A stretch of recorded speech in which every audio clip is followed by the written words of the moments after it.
আমরা যেটা দেখবো সেটা হচ্ছে প্রবলি দ্য ট্রিকিয়েস্ট পার্ট, সেটা হচ্ছে গাণিতিক যুক্তি অ্যান্ড হচ্ছে মেন্টাল এবিলিটি।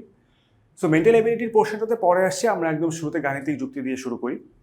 সো গাণিতিক যুক্তির যে পোর্শনটা আপনারা সিলেবাসটা দেখতে পাচ্ছেন, এখানে হচ্ছে 5টা ব্রড টপিক, মার্ক হচ্ছে 3 করে। সো 3 মার্ক করে টোটাল হচ্ছে 15 মার্ক আমার থাকছে হচ্ছে মেন্টাল ম্যাথমেটিক্যাল রিজনিং থেকে। তো এইখানে যে প্রবলেমটা হচ্ছে সেটা হচ্ছে আপনারা যখন প্রিভিয়াস ইয়ার্সের কোয়েশ্চেন দেখবেন, তখন দেখবেন যে এই পার্টিকুলার টপিক্সের বাইরেও 2-3টা টপিক থেকে কোয়েশ্চেন চলে আসছে। যেমন হচ্ছে পারমুটেশন কম্বিনেশন বা বিন্যাস সমাবেশ থেকে আমরা দেখবো যে কোয়েশ্চেন চলে এসেছে, ত্রিকোণমিতি থেকে কোয়েশ্চেন চলে এসেছে, পরিমিতি থেকে কোয়েশ্চেন চলে এসেছে। তো এই জিনিসগুলো অ্যাকচুয়ালি এই সিলেবাস এখানে যেটা দেওয়া সেখানে কভার হয় না। সো এইখানে যেটা করতে হবে আপনাকে, যে 9-10-এর বা ক্লাস 7-8-এর যে বইগুলো আছে ওখানে যে টপিকগুলো কভার হয়েছে ওগুলো বেসিক্যালি আপনাকে সবগুলোই দেখতে হবে।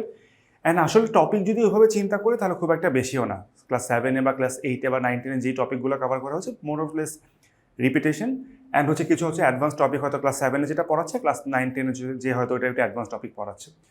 তো আমরা দেখি অ্যাকচুয়ালি কীভাবে পড়তে হবে। আর ম্যাথমেটিক্স পড়ার আগে সবার আগে যে জিনিসটা আপনাদের মাথায় রাখতে হবে সেটা হচ্ছে আপনাদের পরীক্ষায় ক্যালকুলেটর ইউজ করতে দেওয়া হবে না। তো এখানে আমাদের একটা বড় প্রবলেম হয়, কারণ দেখা যায় যে অনেকে এখন 2+3=5 এটা বের করতেও ক্যালকুলেটর ইউজ করে। সো এই পোর্শনটা থেকে বা এই অভ্যাসটা থেকে আপনাদেরকে বেরিয়ে আসতে হবে, কারণ 15টা ম্যাথ থাকবে। মেন্টাল অ্যাবিলিটির যে 15 মার্ক, সেখানেও হয়তো আপনার 5 থেকে 7 মার্কের মতো ডিফারেন্ট টাইপসের ম্যাথ থাকবে, হয়তো ডিরেক্টলি এই ক্যাটাগরিতে ফেলা যাবে না, বাট মেন্টাল অ্যাবিলিটিরও কিন্তু একটা মেজর পোর্শন আলটিমেটলি ম্যাথমেটিক্যাল রিজনিংই। তো এই 20-22 মার্কের যখন ম্যাথমেটিক্স আপনি অ্যান্সার করবেন, আপনি যদি ক্যালকুলেশনে ফাস্ট না হন আপনার কিন্তু অনেক সময় লেগে যাবে। আর ক্যালকুলেশন যদি ভুল করে করেন তাহলে আপনি ম্যাথ মিলাতে পারবেন না, ম্যাথ না মিলাতে পারলে কিন্তু এটা আপনার এই পুরো এক্সামটাকে একটা নেগেটিভ ইম্প্যাক্ট ফেলবে আর কি পুরো এক্সামে। তো যেটা আপনাকে একদম ইনিশিয়ালি ম্যাথের প্রিপারেশন নেওয়ার সময় যেটা দিয়ে স্টার্ট করা উচিত সেটা হচ্ছে আপনাকে আগে নিজের ক্যালকুলেশন স্পিডটাকে ফাস্ট করতে হবে। তো যারা হচ্ছে মনে করেন যে আপনাদের ক্যালকুলেশন স্পিড অতটা ফাস্ট না, বা একটা পার্সেন্টেজ বের করতে হলে আপনার অনেক সময় লাগে, তারা আসলে ডিফারেন্ট ওয়েতে কীভাবে আপনার ক্যালকুলেশন স্পিড বাড়াবেন সেটা চিন্তা করবেন। ফর এক্সাম্পল আমি যেটা একটা এক্সাম্পল দিয়ে দেখাই, যে সে ফর এক্সাম্পল আপনাকে আমি বললাম যে 40কে 39 দিয়ে গুণ করতে। তো এটা করতে হয়তো আপনার বেশ টাইম লাগবে, বাট জিনিসটা ধরেন আমাকে যদি করতে বলা হতো, আমি যেটা করতাম, আমি প্রথমে 40কে 40 দিয়ে গুণ করতাম, 4×4=16, 1600 চলে আসতো, একটা 40 বিয়োগ করে দিতাম, 1560 থাকতো।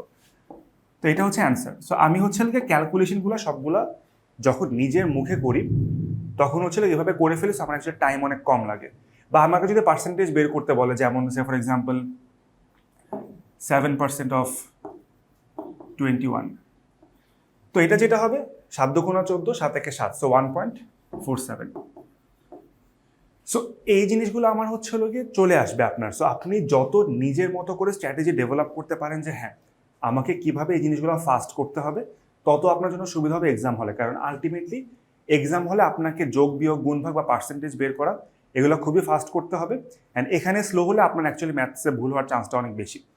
সো আমরা এখন সিলেবাসের জিনিসটাতে আসি, সেটা হচ্ছে বাস্তব সংখ্যা, লসাগু গসাগু, শতকরা, সরল ও যৌগিক মুনাফা, অনুপাত সমানুপাত, লাভ ক্ষতি। এখান থেকে 3 মার্ক আসবে, এটা মোটামুটি শিওর যে এখানে 3 মার্ক আসবেই। এখানে আপ টু 5 মার্কের কোয়েশ্চেন আসতে পারে। আপনারা যদি প্রিভিয়াস ইয়ার্সের কোয়েশ্চেন দেখে থাকেন দেখবে যে পার্সেন্টেজ বা প্রফিট লস বা হচ্ছে রেশিও থেকে আপনার অ্যাকচুয়ালি 3 থেকে 5 মার্কের কোয়েশ্চেন চলে আসে। সো এই পোর্শনটা যদি আপনারা ভালো মতো পড়তে চান, আপনারা যদি ক্লাস 7-8 এবং ক্লাস 9-10-এর বোর্ডের বইটা, ম্যাথসের বোর্ডের বইটা নিয়ে শুরু করেন, আপনারা সূচিপত্রটা দেখবেন যে এই জিনিসগুলো অনেকটুকুই হচ্ছে আপনার কভার হয়ে যাচ্ছে। তো আপনার ইনিশিয়ালি স্টার্ট করার জন্য যেমন এই চ্যাপ্টারটা ক্লাস 9-10-এর বইয়ে ডিরেক্ট আছে, সো 9-10-এর বইটা ডাউনলোড করে আপনি এই চ্যাপ্টারটা করে ফেলেন। আর একটা জিনিস আপনাকে মনে রাখতে হবে যে এই প্রিলিমিনারিতে যখন আপনি কোয়েশ্চেন অ্যাটেম্প্ট করবেন তখন কিন্তু আপনাকে ম্যাথ স্টেপ বাই স্টেপ করতে হচ্ছে না, তখন আপনাকে জাস্ট অ্যান্সারটা বের করে 4টা অপশনের মধ্যে কোনটা কার সেটা দাগালেই হচ্ছে। তো নট নেসেসারিলি যে আপনাকে একদম স্ট্রেট ফরওয়ার্ড ওয়েতে ম্যাথ করতে হবে এরকম কোনো কথা নেই। আপনি চাইলে ব্যাক ক্যালকুলেশনও করা শিখতে পারেন, যখন আমরা ম্যাথস করবো তখন ব্যাক ক্যালকুলেশন এক্সাম্পল আমরা দেখিয়ে দেবো। আচ্ছা, সো যেটা হচ্ছে আপনার এরপরে লসাগু গসাগু শতকরা, এগুলো আপনার ক্লাস 7-8-এর বই থেকে পড়বেন। যেই জায়গাটাতে আপনার সবচেয়ে বেশি ফোকাস করা উচিত সেটা হচ্ছে পার্সেন্টেজ, লাভ ক্ষতি আর হচ্ছে রেশিও। আমার কাছে পার্সোনালি যেটা মনে হয় এই 3টা হচ্ছে আপনার যে কোনো অ্যারিথমেটিকের হচ্ছে বেসিক। সো আপনি যদি শতকরা পারেন, আপনি যদি রেশিও পারেন, আপনি যদি প্রফিট লস পারেন, মোরলেস আপনি হচ্ছে গিয়ে অ্যারিথমেটিক যে কোনো ম্যাথই আলটিমেটলি নিজের মতো করে ডেভেলপ করে করতে পারবেন। এরপরে চলে আসে আমাদের বীজগণিত গাণিতিক সূত্রাবলী, বহুপদী উৎপাদক, সরল ও দ্বিপদী সমীকরণ, অসমতা, সহসমীকরণ। এখানে বেসিক্যালি আমাদের যেটা করতে হয়, আমাদের বেসিক যে অ্যালজেব্রা আমরা করেছি ক্লাস 9-10-এ, যেমন হচ্ছে মিডল টার্ম ব্রেক করা, কোনো একটা পার্টিকুলার অ্যালজেব্রিক এক্সপ্রেশনের ভ্যালু বের করা, বা হচ্ছে আপনার ইকুয়েশন সলভ করা। তো এই জিনিসগুলো আসলে ক্লাস 7, 8, 9, 10 এই বইগুলো পড়লে আপনার জন্য এনাফ হয়ে যাওয়া উচিত। তো আমি সাজেস্ট করবো যে হ্যাঁ, এটা আপনি যদি মনে করেন যে আপনার অ্যালজেব্রাতে প্রবলেম আছে, আপনি ক্লাস 7-এর বই দিয়ে শুরু করেন, তারপর ক্লাস 8, তারপর ক্লাস 9-10-এর বইটা করবেন, সিরিয়ালে আগাবেন, শুরুতে ক্লাস 9-10-এর বইটা করতে যেন না। আরেকটা জিনিস আপনাকে বারবার মনে রাখতে হবে যে আমাকে এখানে ম্যাথ ফাস্ট করতে হবে, অ্যাকুরেটলি করতে হবে, নট নেসেসারিলি আমাকে একদম স্টেপ বাই স্টেপ ফলো করে করতে হবে। সো আপনি আপনার মতো একটা ব্যাক ক্যালকুলেশন বা ম্যাথ সলভ করার কোনো ট্রিক ডেভেলপ করতে পারলে সেটা আপনার জন্য ভালো। আর এটা আসলে অ্যাকচুয়ালি এই ট্রিকগুলো মানুষকে শেখানো যায় না, এটা ইনহ্যান্ডলি চলে আসতে হয়। আপনি যত ম্যাথস নিয়ে চিন্তা করবেন তত হচ্ছে আপনার জন্য বেটার। আর ম্যাথস করার সময় আরেকটা জিনিস যেটা আমার সাজেশন থাকবে, সেটা হচ্ছে ম্যাথটা দেখেই আপনারা হচ্ছে যদি অ্যান্সার না করতে পারেন, ডিরেক্ট অ্যান্সার দেখতে চলে যাবেন না। এই ম্যাথটাকে কত ডিফারেন্ট ওয়েতে ট্রাই করা যায় ওটা চিন্তা করবেন, কারণ আলটিমেটলি ওটা আপনার থিঙ্কিংটাকে শার্প করবে। সো এক্সাম হলে যখন ডিফারেন্ট টাইপের কোয়েশ্চেন দেখবেন তখন আপনার জন্য ইজিয়ার হয়ে যাবে। এরপর সূচক ও লগারিদম, এখানে কিছু বেসিক জিনিস আপনাকে জানা লাগে, যেগুলো আপনার ক্লাস 7, 8, 9, 10-এর বইয়ে পেয়ে যাবেন। সমান্তর ও গুণোত্তর ধারা, এগুলো তো কিছু ফর্মুলা মুখস্থ রাখা লাগে, তো ওই ফর্মুলাগুলো একটু দেখবেন। ফর্মুলাগুলো দেখার চেয়ে মুখস্থ করার চেয়ে বড় জিনিস হচ্ছে ফর্মুলাগুলো বুঝবেন।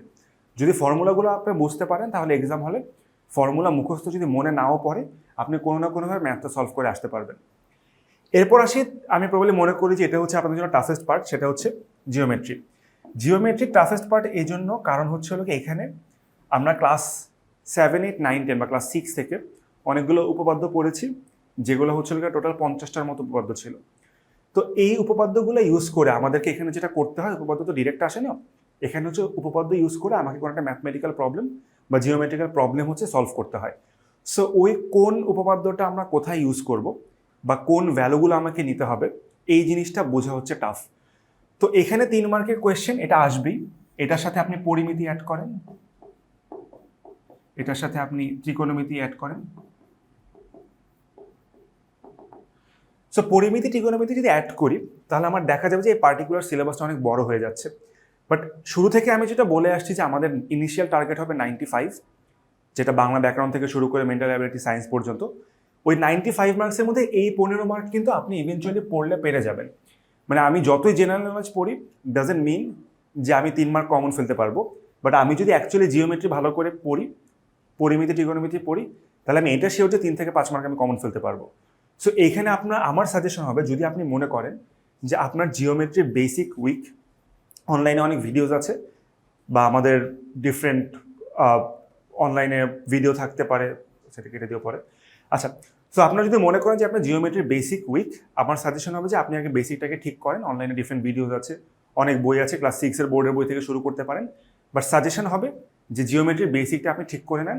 জিওমেট্রির বেসিক ঠিক করার সময় এই টাইপের ম্যাথগুলো করলে আপনার যোগ বিয়োগ পার্সেন্টেজ সব কিছুই ঠিক হয়ে যাবে। এরপর চলে আসে সেট বিন্যাস সমাবেশ পরিসংখ্যান সম্ভাব্যতা। এখানে যেমন আপনাকে এটার সাথে পারমুটেশন কম্বিনেশনও পড়তে হবে। অ্যান্ড একটা মজার জিনিস হচ্ছে, প্রবাবলি 38 বিসিএস থেকে এখন পর্যন্ত যতগুলো বিসিএস হয়েছে সবগুলোতেই পারমুটেশন কম্বিনেশনের একটা ম্যাথ ছিল। সো যদিও এটা আমাদের সিলেবাসে নেই, আমার কথা হচ্ছে permutation combination and probability set, এগুলো আপনি ভালো করে পড়ে নেবেন। তো এই জিনিসগুলো কভার করার জন্য যদি আপনি মনে করেন যে আপনার ম্যাথমেটিক্সের বেসিক অনেক ভালো, ম্যাথগুলো আসলে অত টাফ না, আপনার খুব একটা টাইম না দিলেও হবে। বাট যদি আপনি মনে করেন যে আপনার ম্যাথমেটিক্সের বেসিক উইক, তাহলে আপনার একদম শুরু থেকে একদম যখন আপনি স্টার্ট করবেন তখন এই পার্টিকুলার টপিকগুলো দিয়ে স্টার্ট করা উচিত। কারণ আপনার ধরেন 6 মাস দিয়ে স্টার্ট করলেন, আপনি 3 মাস বা 2 মাস ধরে আপনি হচ্ছে আপনার বেসিকটা ঠিক করেন আগে। শুরুতে আমাকে ম্যাথ পারতে হবে, ম্যাথ না পারলে আমি প্যানিকড হয়ে যাচ্ছি, এই চিন্তাটা থেকে বের হয়ে আসতে হবে। বের হয়ে যদি আসতে পারেন, আপনার এই প্রত্যেকটা টপিকের বেসিক ঠিক করেন, এটা শুধুমাত্র আপনার ম্যাথসে না মেন্টাল অ্যাবিলিটিতেও হেল্প করবে, প্লাস রিটেন যখন দিবেন সেটা প্রিপারেশন হয়ে যাবে। সো এই পোর্শনটা আমাদের জন্য খুবই ইম্পর্টেন্ট। এখানে 15 মার্কে আমরা কোনো কিছুই বাদ দিব না, এই 15 সব কিছু পড়বো আমরা। অ্যান্ড যাদের হচ্ছে বেসিক ভালো তারা ডিরেক্ট ম্যাথ করা স্টার্ট করে দিতে পারি। আর যারা হচ্ছে মনে করেন যে বেসিক উইক, আমাকে এখনও একটু বেসিকটা ঠিক করে নিতে হবে, তারা ওইখানে ফোকাস করি। আর একটা জিনিস ডেফিনেটলি মনে রাখতে হবে, আমাকে ক্যালকুলেশন কীভাবে ফাস্ট করতে হয় সেটার একটা স্ট্র্যাটেজি নিজেকে নিজে ডেভেলপ করতে হবে। কীভাবে করবেন? হয়তো শুরুতে 2 ডিজিট বা 3 ডিজিটের গুণ যোগ এগুলো হচ্ছে আপনারা ক্যালকুলেটর ছাড়া নিজে নিজে করতে পারেন। আর ট্র্যাডিশনাল যে ওয়ে আছে সেই ওয়ে থেকে বের হয়ে কিভাবে শর্টকাটে বা কোন ওয়েতে করলে আপনার জন্য টাইমটা সেভ হয় সেটা একটু চিন্তা করবেন।